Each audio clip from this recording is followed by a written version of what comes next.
Breaking news చూస్తున్నాం. ఇటు దేశం మొత్తాన్ని షేక్ చేస్తున్న డీలిమిటేషన్ రగడ. AP deputy CM Pawan Kalyan పై తీవ్ర విమర్శలు చేశాడు ప్రకాష్ రాజ్. మోదీని మెప్పించడానికి ఏపీ జనాన్ని మోసం చేయకు అంటూ ఆయన కామెంట్ చేశారు. ఆంధ్ర ప్రజలు మిమ్మల్ని డిప్యూటీ సీఎం చేశారు, మీ స్వార్థం కోసం ఏపీ ప్రజల హక్కులని మోదీ కాళ్ళ దగ్గర పెట్టకండి అంటూ ఆయన కామెంట్ చేశారు. మహిళా రిజర్వేషన్ బిల్లు 2023లోనే ఆమోదం పొందింది. కావాలంటే ఇప్పుడు కూడా మహిళా బిల్లును పాస్ చేసుకోవచ్చు. కానీ మీ గ్యాంగ్ డీలిమిటేషన్ బిల్లును పాస్ చేయాలని చూస్తుంది అంటూ ఆయన కామెంట్ చేశారు. ఇది ఏపీతో పాటు దక్షిణాది రాష్ట్రాలకు తీవ్ర నష్టం చేస్తుంది అంటూ ఆయన వ్యాఖ్యానించారు. నేను చర్చకి రెడీగా ఉన్నాను, ఎక్కడికి రమ్మంటే అక్కడికి వస్తాను. అలాగే డీలిమిటేషన్కు మహిళా రిజర్వేషన్ బిల్లుకు లింకు పెట్టొద్దు, కేంద్రం లింకు పెట్టింది. ఆ మహిళా రిజర్వేషన్ బిల్లు వీగిపోవడంపై ఇటు కూటమి నేతలు అసంతృప్తి తెలియపరుస్తున్నారు అంటూ మొత్తానికైతే ప్రకాష్ రాజ్ ఇటు డిప్యూటీ సీఎం పవన్ కళ్యాణ్ పైన విరుచుకుపడ్డాడు. ఆయన చేసిన ఆ ట్వీట్ని కూడా ఒక్కసారి చదివి వినిపించే ప్రయత్నం చేస్తా ప్లీజ్. ఇటు మొదటగా పవన్ కళ్యాణ్ ఆయన ట్వీట్ చేశారు. ఏ historic opportunity to strengthen women's representation in India's legislatures has been deliberately blocked by the opposition. The opposition stance makes it clear that they lack the intent to transformative reforms that strengthen Bharat's democracy. So Pawan Kalyan చాలా క్లియర్గా ఒక historic ఆపర్చునిటీని మహిళలను బలపరిచేలాగా women empowerment కోసం ఒక opportunity దొరికితే వాళ్ళకి లెజిస్లేచర్స్లో పనిచేయడానికి, ఇటు గవర్నమెంట్లో వాళ్ళు పనిచేయడానికి ఒక ఆపర్చునిటీ దొరికితే దాన్ని అపోజిషన్ బ్లాక్ చేసింది. సిగ్గుచేటు. ఇది చాలా క్లియర్గా వాళ్ళ ఇంటెన్షన్స్ ఏంటో చాలా క్లియర్గా దీనివల్ల అర్థమవుతుంది. భారత్ డెమోక్రసీని, ఇండియన్ డెమోక్రసీని స్ట్రెంగ్తెన్ చేయడానికి, ట్రాన్స్ఫార్మ్ చేయడానికి, ఉమెన్ ఎంపవర్మెంట్కి ఈ స్కీమ్ని, ఈ ఆపర్చునిటీని వాళ్ళు బ్లాక్ చేశారు అంటూ పవన్ కళ్యాణ్, డిప్యూటీ సీఎం పవన్ కళ్యాణ్ చెప్పుకొచ్చారు. దానిపైన ఇటు ప్రకాష్ రాజ్ స్పందిస్తూ please stop lying to the citizens just to please మోదీని మెప్పు పొందడానికి మాత్రమే మీరు ఇలాంటి అబద్ధాలు చెప్పకండి ప్రజలకు అంటూ ఇటు మొదటి లైన్లో చెప్పారు. దాని తర్వాత women reservation bill was approved in 2023 it self ఆ రిజర్వేషన్ బిల్లుని అప్రూవ్ చేశారు. ఇప్పుడు కూడా దాన్ని పాస్ చేయొచ్చు. కానీ మీ గ్యాంగ్ డీలిమిటేషన్ బిల్లుని దాంతో పాటుగా పాస్ చేయాలని ప్రయత్నం చేశారు కాబట్టి దాన్ని అడ్డుకున్నారు. దీనివల్ల దక్షిణాది రాష్ట్రాలన్నీ నష్టపోతాయి. మరి ముఖ్యంగా ఆంధ్రప్రదేశ్కి సంబంధించిన ప్రజలు, ఆ రాష్ట్రానికి సంబంధించిన వాళ్ళ హక్కులని కోల్పోయే అవకాశం ఉంది. దీని గురించి డిబేట్లో మాట్లాడడానికి నేను సిద్ధంగా ఉన్నాను, ఆర్ యు రెడీ అంటూ ఆయన క్వశ్చన్ చేశారు. సో మొత్తం మీద డీలిమిటేషన్ అలాగే మహిళా రిజర్వేషన్ బిల్, ఒక్కసారి దానికి సంబంధించిన ఆ ఓటింగ్ నంబర్స్ని కూడా చూసే ప్రయత్నం చేద్దాం. ఇటు ఎన్డీఏ బలం 293, ఇటు విపక్షాల బలం 234, ఇతరులు 13. ప్రస్తుత ఎంపీలు 540. 2/3 మెజారిటీ కావాలి ఓ బిల్ పాస్ చేయడానికి. అంటే 360 మంది ఓటు వేయాలి. ఆ 360 మంది ఓటు వేయాల్సిన చోట 293 మాత్రమే ఇటు ప్రస్తుతానికి ఎన్డీఏ ప్రభుత్వానికి ఉంది.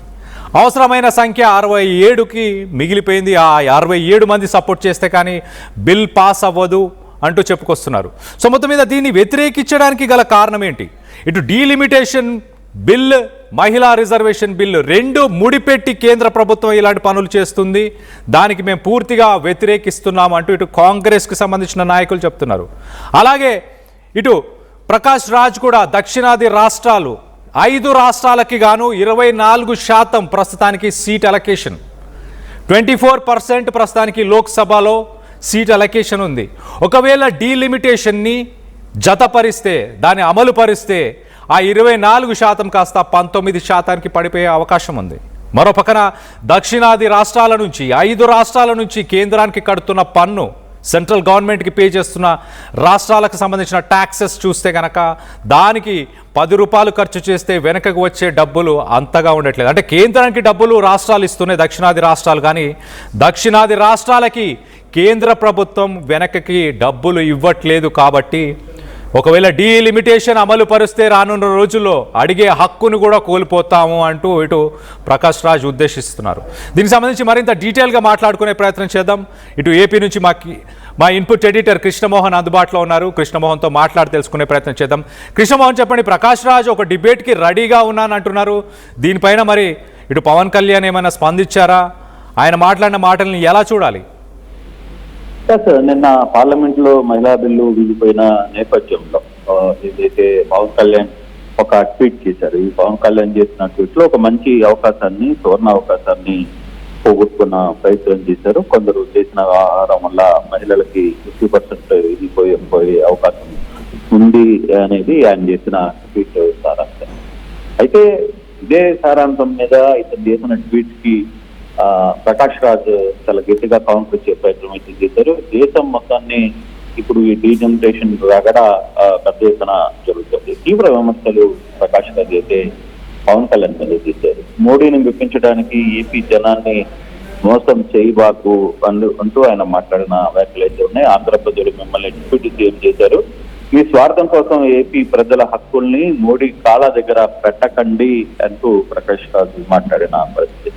మహిళా రిజర్వేషన్ బిల్లు 2023లోనే ఆమోదం పొందింది. కావాలనుకుంటే ఇప్పుడు కూడా మహిళా బిల్లుని పాస్ చేసుకోవడానికి ఎవ్వరికీ అభ్యంతరం లేదు అనే మాట మీరు గుర్తుపెట్టుకోవాలి. కానీ మీ గ్యాంగ్ ఏదైతే ఉందో మీ గ్యాంగ్ ఈ డీలిమిటేషన్ బిల్లును పాస్ చేయాలని దీని మహిళా బిల్లుని అడ్డం పెట్టుకొని డీలిమిటేషన్ గ్యాంగ్ ని బిల్లుని పాస్ చేయాలని ఒక కుట్రల ప్రయత్నం చేసింది.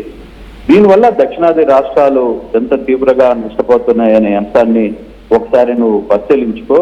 నువ్వు ఒకవేళ చర్చకు పెడతానంటే రా, నేను ఎక్కడికైనా సరే నీకు ఎక్కడికి రమ్మంటే అక్కడికి వస్తా అని చెప్పి ప్రకాష్ రాజ్ చేసిన పరిస్థితి అయితే ఉంది. అంటే నేను జరిగిన ఈ రిజర్వేషన్ బిల్లు వీగిపోవడం నిజంగానే ఇది మోడీ గవర్నమెంట్ 12 ఏళ్లగా ఆయన నిరంతరం జయప్రయాత్ర సాగిస్తున్న మోడీకి నిజంగానే ఇది ఒక షాక్ లాంటిది. ఎక్స్పెక్ట్ చేయలేదు వాళ్ళు కూడా ఇంత స్థాయిలో ఈ బిల్లు వీగిపోతుంది. అయితే ఈ ఆహారం మీద అన్ని పార్టీలు, కాంగ్రెస్ కావచ్చు, డిఎంకే కావచ్చు, టీఎంసీ కావచ్చు, వీళ్ళందరూ కూడా టీఎంసీ కావచ్చు, వీళ్ళందరూ కూడా కలిపి చేసిన ఈ బిల్లులో బిల్లు వ్యవహారం మీద ఓటింగ్ వ్యవహారంలో దీని మీద పవన్ కళ్యాణ్ చేసిన స్పందన ఏదైతే ఉందో ఈ స్పందనకి వీటికి ఆయన నేరుగా పవన్ కళ్యాణ్ ఒకటే చెప్పారు. నీకు అసలుకి మోడీ కాళ్ళ దగ్గర ఉండడం తప్పితే నీకు వేరే ఇష్యూస్ ఏమీ లేవు. అసలుకి దక్షిణాది రాష్ట్రాలు ఏ విధంగా మోసపోతున్నాయి, ఏ విధంగా దెబ్బతింటాయి రాబోయే రోజుల్లో. ఇప్పటికే దేశంలో దక్షిణాది రాష్ట్రాలు సంపాదిస్తున్న భారతదేశానికి ఎంత ఖర్చున్నాయి, భారతదేశానికి సంబంధించి ఎంత పెట్టుబడులు, ఎంత నిధులు వీళ్ళు కేటాయిస్తున్నారు. ఒకసారి బీహార్ ని చూసుకున్నా, మరోసారి ఉత్తరప్రదేశ్ ని చూసుకున్నా వాళ్ళకి కేంద్ర ప్రభుత్వాలు ఇస్తున్న నిధులు ఎంత, వాళ్ళ పర్సంటేజ్ లో మన పర్సంటేజ్ ఎంత. కానీ డబ్బులు, ఖర్చులు, ఆదాయం, కష్టపడే తత్వం అన్ని ఉన్న దక్షిణాది రాష్ట్రాలకు సంబంధించిన వ్యవహారంలో మీరు ఉత్తరాది వ్యవహారాన్ని ఎందుకు దీని మీద గట్టిగా మాట్లాడలేకపోతుంటారంటూ ఆయన చేసిన వ్యాఖ్యలు కొంత సుమారంగా తెలియజేస్తున్నాయి. మొత్తం మీద అయితే దేశం మొత్తానికి మీద ఈ డీలిమిటేషన్ తగ్గడం మాత్రం మరోసారి తెర మీదకి వచ్చిందని చెప్పాలి. Kalyan, right. Krishnamohan, thanks for the latest update. ఒకసారి ఇటు ప్రకాష్ రాజ్ సీఎం చంద్రబాబు నాయుడిని కూడా ఉద్దేశించి మాట్లాడారు. ఒకసారి ఆ ట్వీట్ కూడా చూసే ప్రయత్నం చేద్దాం. సో మొత్తం మీద ఇటు డిప్యూటీ సీఎం పవన్ కళ్యాణ్ అలాగే సీఎం చంద్రబాబు నాయుడిని కూడా ఉద్దేశించి ఆయన the nation will remember that you are lying sir, మీరు అబద్ధం చెప్తున్నారని ఇటు దేశం గుర్తుపెట్టుకుంటుంది అంటూ కూడా ఆయన మాట్లాడారు. ఇటు సీఎం చంద్రబాబు నాయుడు ఆయన కూడా by blocking women's reservation bill, Congress lead opposition, Congress పార్టీకి సంబంధించిన వాళ్ళు ఉమెన్స్ రిజర్వేషన్ బిల్లుని అడ్డుకుంటున్నారు. ఒక హిస్టారిక్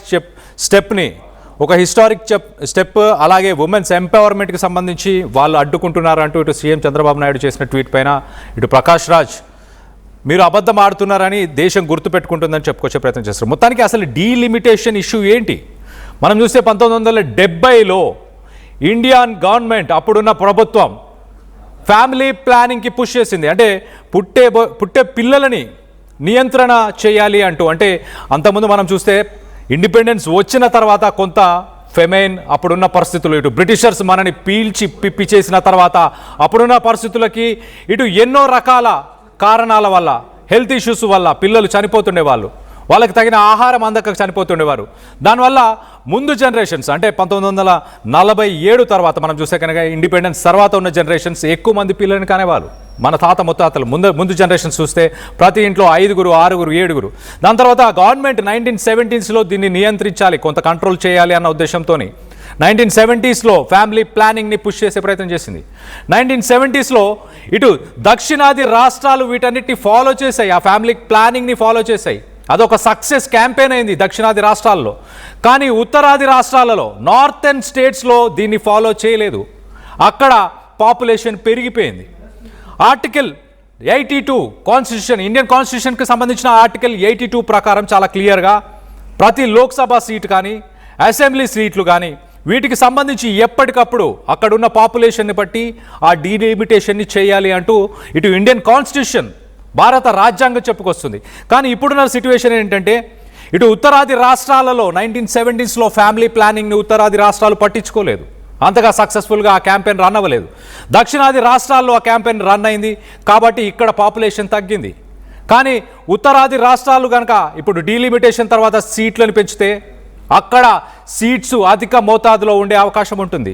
సో దక్షిణాది రాష్ట్రాలకి ఒక వాయిస్ ఉండని సిట్యువేషన్ ఏర్పడుతుంది. కాబట్టి మరో పక్కన ఇటు దక్షిణాది రాష్ట్రాల నుంచి జీడిపి, ఇటు కేంద్రానికి కడుతున్న పన్నులో విలువ చూస్తే కనుక ఉత్తరాది రాష్ట్రాలకు ధీటుగా ఉంటుంది.